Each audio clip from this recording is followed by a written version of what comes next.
10 साल लगे मुझे ये नज्म लिखने में, और वो नज्म ये है, बिल्कुल सच्चा वाकया। जो लड़के हैं दो, इसमें उनके नाम भी वही थे।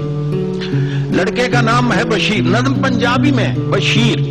दूसरा उसका क्लास फेलो है अकरम, वो जरा देर से आया है। मास्टर जो है, मुंशी जिसे कहते हैं,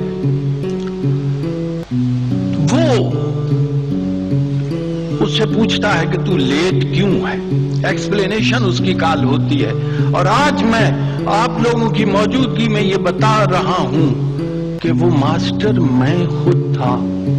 आज मास्टर ने पूछता मुंडे पंजाबी दी नज़र, आज बड़ी देर नाल आया, और भी शीरिया वो है तेरा पिंड है ते नाल ही स्कूल है, ते जाएगा तू मेरे को हड्डियां बना के ते आया है, तू आज 2 मिनट टलियां कुछ आके।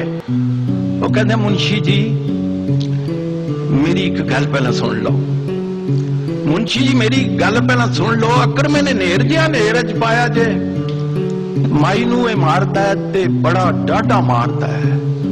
आज इस भैड़के ने हाथ पे मुकाई है, ओनू मार मार के मदानी पन सट्टी सू। बंदे कट्ठे होने ते उथों भज बग्या है, चुक के किताबां ते स्कूल वल नस्या है। माई एदी मुंशी जी घर साडे आई सी, मुंह उत्ते नील सन, सुजा होया हाथ सी, अखां विच अथरू ते बुल्लां विच रत सी।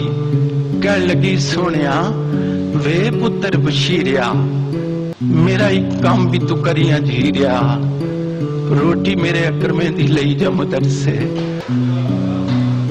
माई दी मुंशी जी घर साडे आई सी, मुंह उत्ते नील सन, सुजा होया हाथ सी, अखां विच अथरू ते बुल्लां विच रत सी।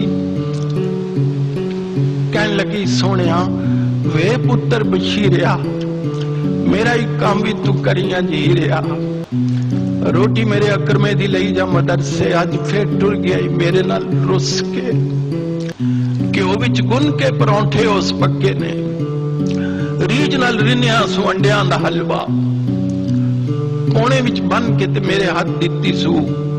इहो गल आखदी सी, मुड़ मुड़ मुंशी जी छेती नाल जाई बीबा, देरियां ना लाई बीबा, ओदियां ते लूसदियां होणगियां आंदरां।